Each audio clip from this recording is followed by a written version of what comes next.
Good evening and welcome. I'm Sheila Balgobin, principal of Simply Improve Health, and I help people to train better and longer, have improved sleep, and enjoy a better quality of life using simple plant-based products and simple techniques. Tonight, my subject comes once again from and I'm not ashamed to admit it. It actually the idea came from watching a Star Trek episode. Now, don't think that I do nothing but all day but watch Star Trek episodes. That was actually taking a break from work. And it was very interesting as to watch this particular episode as a psychotherapist because it reminded me of the importance of being present, not just physically present and taking up space, but being present with someone, actually being with them and tuning into them. This, as the story goes, this young woman had just gotten out of a bad relationship with somebody who was emotionally distant.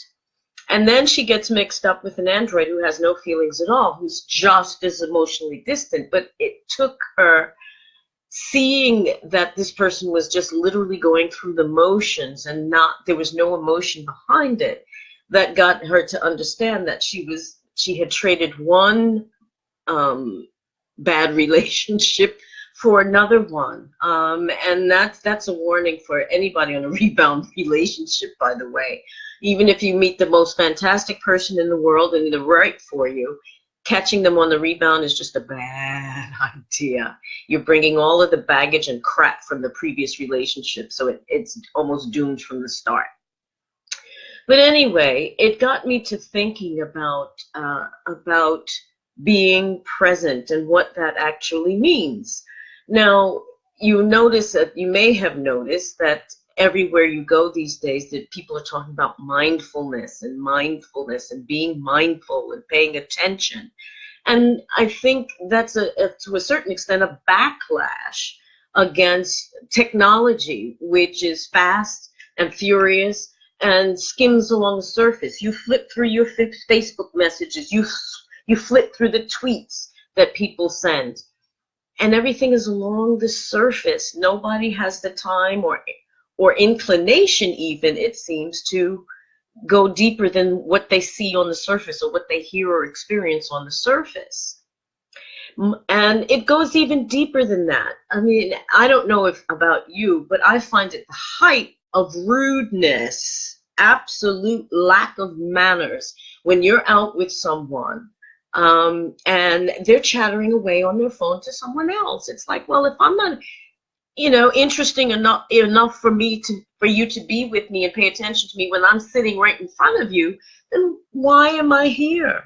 What purpose do I serve? What purpose do you serve for me if you're talking to someone else? I mean, emergency calls are one thing, but when you're chattering and running your mouth for minutes on end and you've got people sitting next to you, I just think it's just rude, and it's like, I've called people on it because it's like, what am I not enough enough for you? I'm not physically present enough for you. I'm here to pay attention to you and what you have to say, and yet you're basically ignoring me for somebody who's somewhere else. It's just not on. So if you're out with me, unless it's an emergency, do not get on your phone because I will call you on it. But it's just, as I said, it's technology kind of increases that tendency to people to not fully engage, so that in their relationships, whether it be at work or whether it be at home or wherever it may be, people are not fully paying attention. I remember seeing years ago, this is just when the internet and mobile or cell phones were just taking off. And it was a cartoon, and it was around Thanksgiving time in the States. And it was this one character stating to the other, Well, Thanksgiving was a strange thing because it's a weird time when everybody gets together, but everybody was on their phone talking to somebody else. So what kind of family dinner is that, where everybody's on their mobile phone talking to somebody else instead of being present where they are? Being present where you are. So I challenge you to think about that. Are you truly being present where you are? When you're at work, are you fully focused on work? Or have you got one eye on, when can I take a break and check my Facebook messages? Are you fully present when you're out to dinner with friends? Or are you preoccupied with, someone on your cell phone? Are you fully present, or are you just taking up space? Think about that.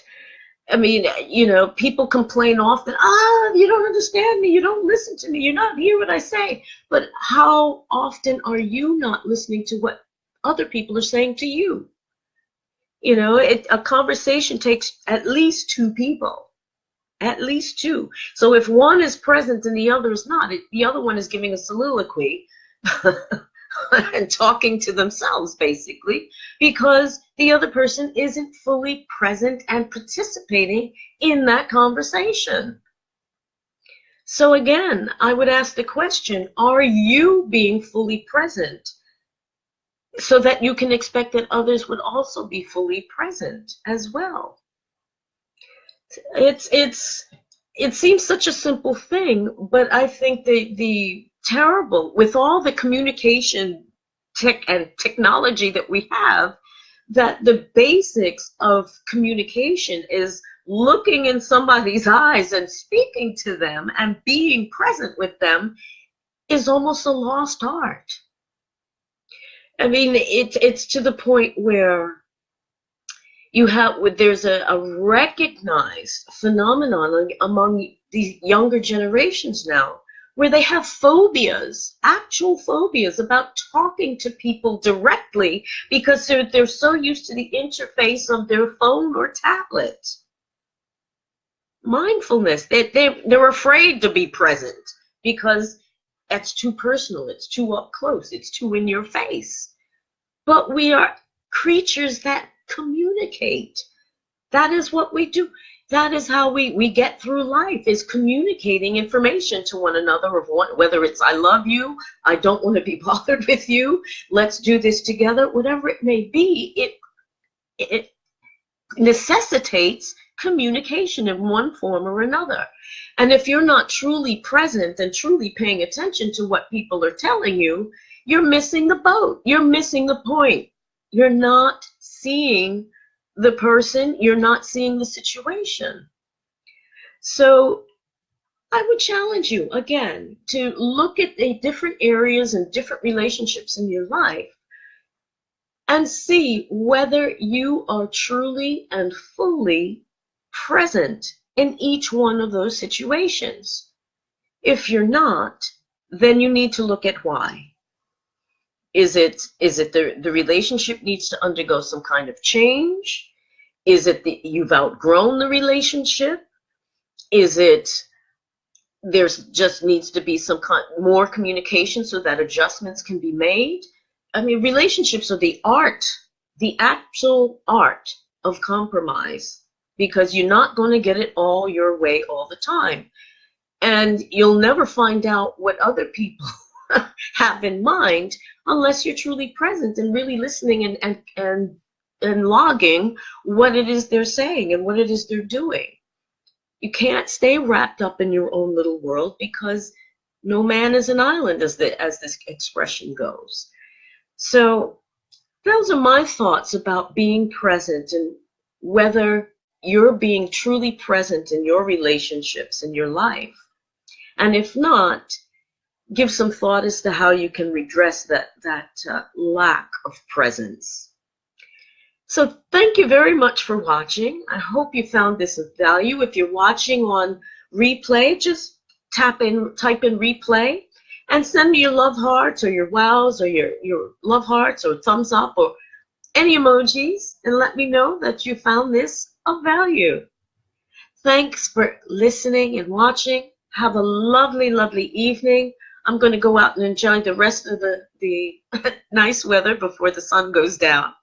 And I'll see you again soon. Take care. Bye-bye.